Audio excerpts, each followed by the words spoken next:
Hello, I'm Daniel Margasa here at Sixx Music, and welcome to another episode of Shooting for Tone.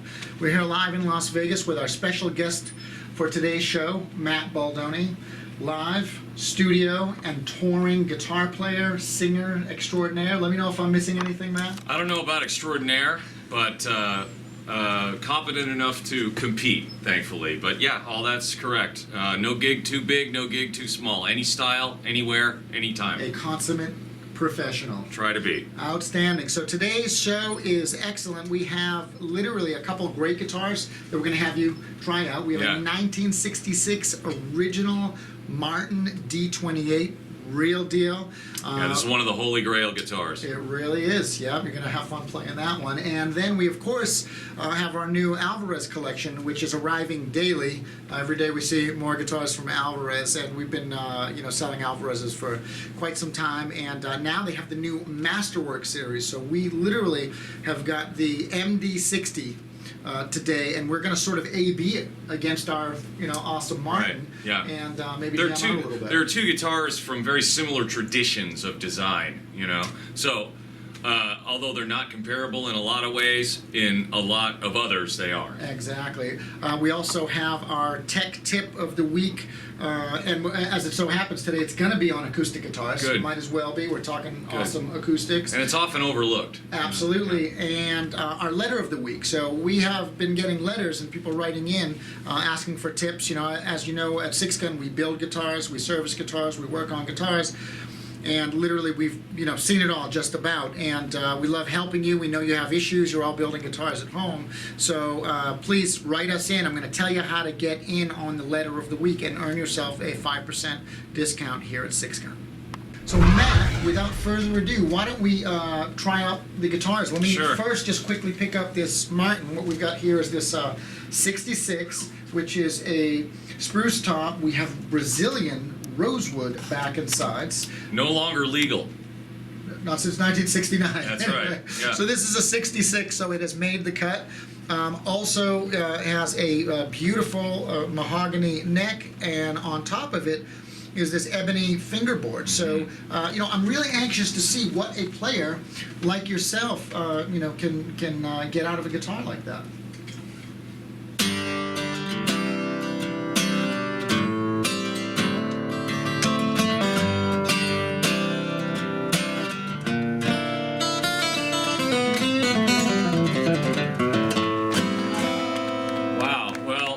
Initially, first impressions. Yeah, well, it's all vintage Martin.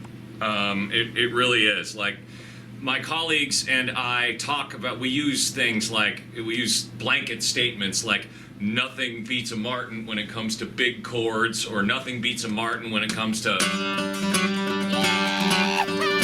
bluegrass and things like that. I mean, they're good for everything. This design is like the Fender Stratocaster. It's kind of good for any style. How does it sort of feel when it's resonating in your hands? Well, I can definitely feel a lot of it here. I mean, I can hear the low end. Yeah, there's a lot of bass. And there's I can feel lot of the low bass. end on this particular And I guitar. suppose, I'm guessing, but I suppose that was because, these guys were all playing acoustically, and, something needed to have that bass in a bluegrass band or acoustic band. Now, you wouldn't just use this specifically just for bluegrass. I mean, this is a well-rounded guitar. Yeah, I think, yeah. And you do a lot of studio work. Would this be the type of guitar you might take into the studio? I think this would track really, and I'm certainly not the first. It's a kind of an industry standard that this era of Martin is going to track really, really well for accompaniment acoustic parts. Awesome. All right. So why don't we put the Alvarez in your hands? Okay. And let's kind of hear a little bit of that guitar. This particular guitar is a spruce top, so this is the MD60 BG, which stands for bluegrass model. We have a Sitka spruce top on mahogany back and sides with a mahogany neck, and the big difference is going to be the rosewood fretboard. Alvarez just makes outstanding, guitars, and I think these Masterworks are real players. But once again, I'm a drummer, so. Who also is quite the competent guitar player, but I will attest to his drumming. It's fantastic. So they call this the bluegrass model. I guess there are a couple of these in this range. This is the top of the line Alvarez, and everybody pretty much in our business knows that Alvarez has decades of darn near 100 years of a reputation for making good acoustic guitars. You know, so well, here it is.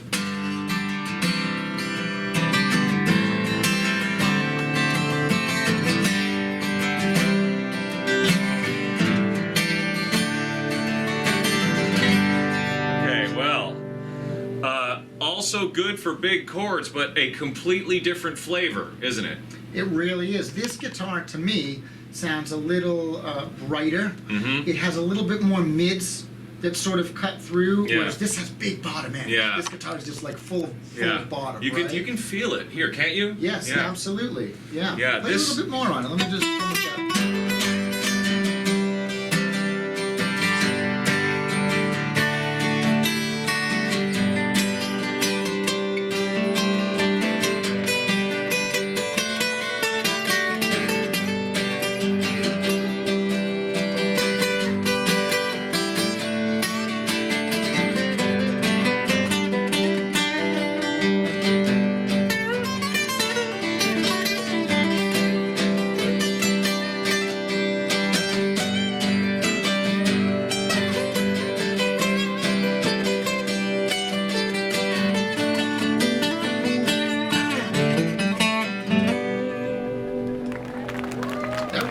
Sort of cut through the mix. I Yeah. actually think the guitars complemented each other, whereas this had that sort of low end, more bassy thing going Yeah. on, and that was cutting right through the top. Did you feel?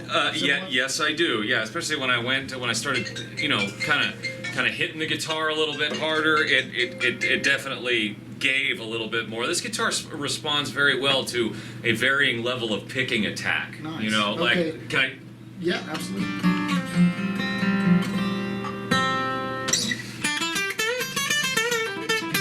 I mean, that's a really pretty does. wide range. It really you know? does. It really does punch. Well, you know what? We're going to play these guitars some more. Mhm. But right now, I'd like to get, since we're playing some acoustics, get into the tech tip of the week. Right on.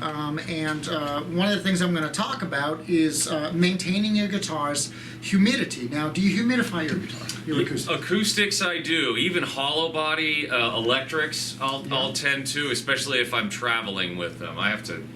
Well, when in a normally functioning economy, I would be on the road quite a bit. So if I am, on the rare occasion I'm carrying an acoustic and not backlining it or renting one, I would definitely have to keep humidification of some kind in the sound hole or in the case. Absolutely. The Yeah. best way to humidify a guitar is always, start with a good humidifier, obviously, but maybe detune it a half step, pop the tuner inside the humidifier inside the guitar and put it in its case.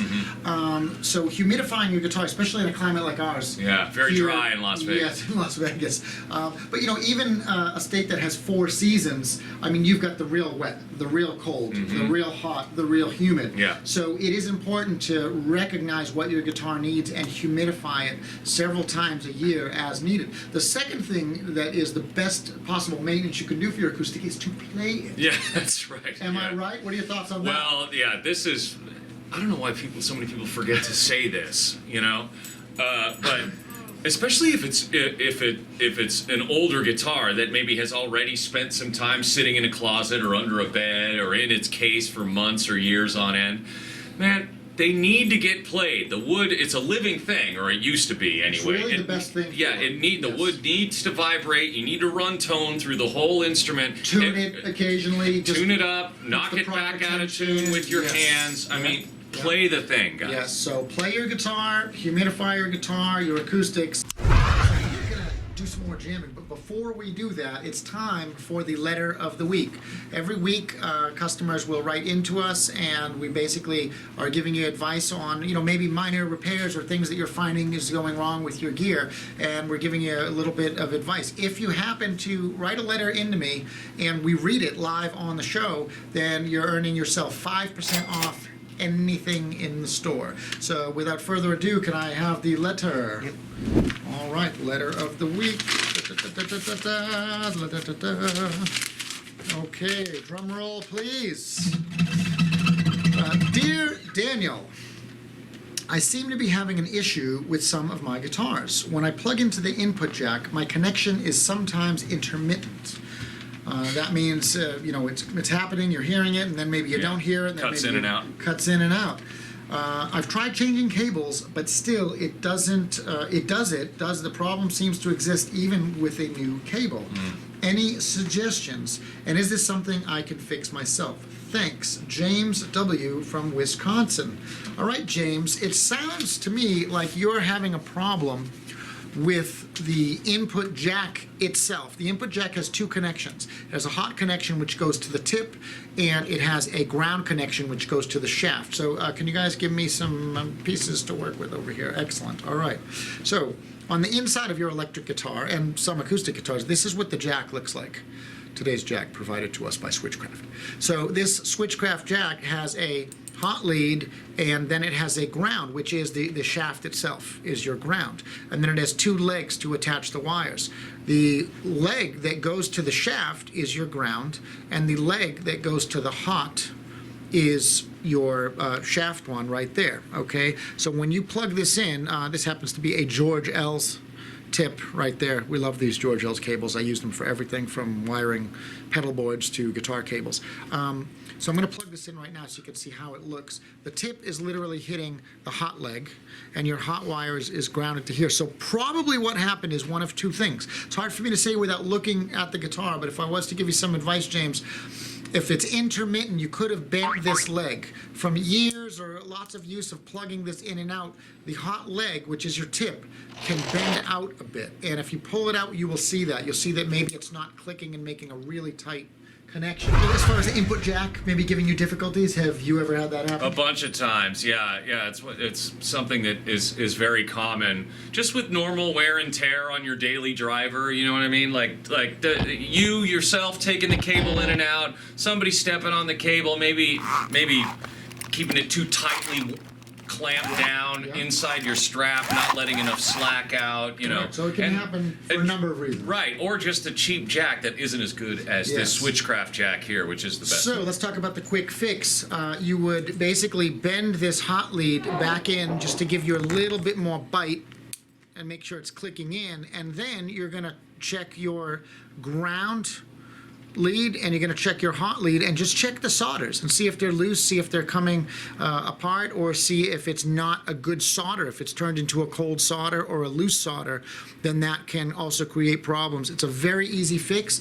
Your local tech will do it for you, but it is something, James, that you can do at home yourself. Once you pull it out and you see what's going wrong, in the event that the jack is totally bad, like I said, Switchcrafts are the absolute best in the world. You're going to replace it with a Switchcraft jack, and you will be good to go. So why don't we listen to these guitars one more time. Let's do it, yeah. And once again, if you write in and I read your letter of the week on the air, then you are going to get 5% off anything in the store, just like James. Thank you for tuning in to another episode. And Dan, that's a real old school letter, right? That's a real. They have to write in. Yeah. I want it in the mail. Pen to paper. We're going to put our address at the bottom of this. I love getting mail, so send me some letters and we'll read it on the air.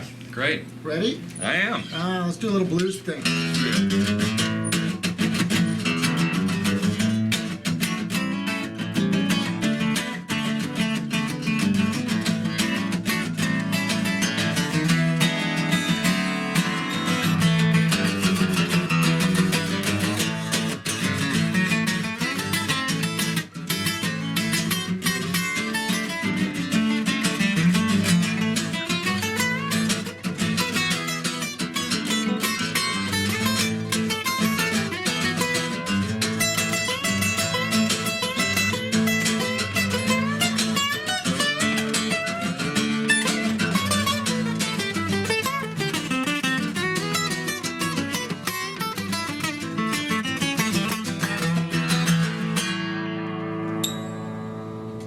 Thanks for checking out Sixx Gun Music's Shooting for Tone. We'll see you soon.